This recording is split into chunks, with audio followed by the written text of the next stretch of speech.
ایک مرتبہ کا ذکر ہے کہ کسی جنگل میں ایک شیر اور ایک لومڑی رہا کرتے تھے۔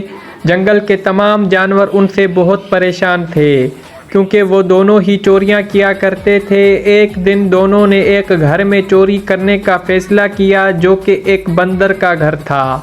وہ دونوں سیدھے باورچی خانے میں پہنچے۔ وہاں انہوں نے لکڑیوں پہ رکھا ہوا ایک پتیلا دیکھا جس میں سوپ پکا رکھا تھا۔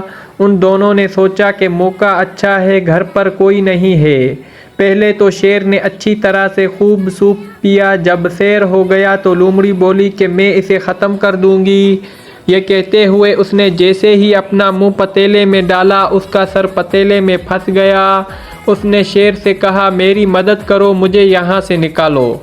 اندھیرے میں شیر کو کچھ سمجھ نہ آیا اور وہ بکھلاہٹ کا شکار ہو گیا۔ ایسے میں اسے محسوس ہوا جیسے کوئی گھر میں آ گیا ہے، لہٰذا وہ تو اپنی جان بچانے کو وہاں سے بھاگ نکلا۔ جب بندر اپنے گھر پر پہنچا تو اس نے باورچی خانے میں لومڑی کو اس حالت میں پایا۔ وہ سمجھ گیا کہ لومڑی یہاں چوری کرنے آئی تھی۔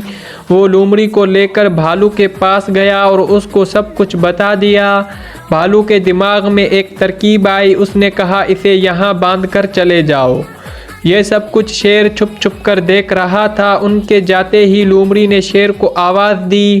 چالاک لومڑی کو شیر پر بہت غصہ آ رہا تھا۔ اس نے سوچا یہی اچھا موقع ہے شیر سے بدلہ لینے کا۔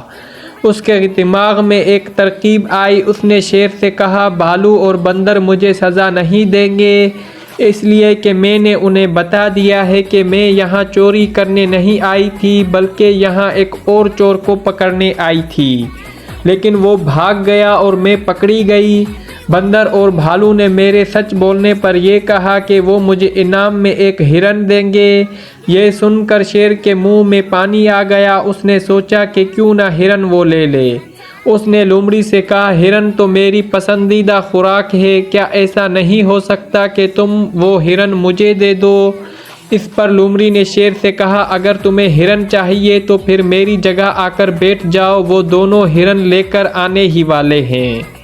شیر لومڑی کی باتوں میں آ گیا۔ اس نے لومڑی کی رسیاں کھول دی اور بولا تم یہاں سے بھاگ جاؤ، میں یہاں بیٹھ جاتا ہوں۔ شیر کو لالچ دے کر چالاک لومڑی وہاں سے اپنی جان بچا کر بھاگ نکلی۔ جب بندر اور بھالو واپس آ گئے تو انہوں نے شیر کو لومڑی سمجھ کر اس پر خوب گرم پانی ڈالا اور یوں جنگل کے بادشاہ کو لالچ میں آ کر لومڑی کی چالاکی کی سزا بھگتنی پڑی اور وہ بری طرح چلانے لگا۔ تو پیارے بچوں، اس کہانی سے ہم نے کیا سیکھا کہ ہمیں کبھی چوری نہیں کرنی چاہیے اور نہ ہی لالچ میں آ کر دوسروں کی باتوں پر یقین کرنا چاہیے۔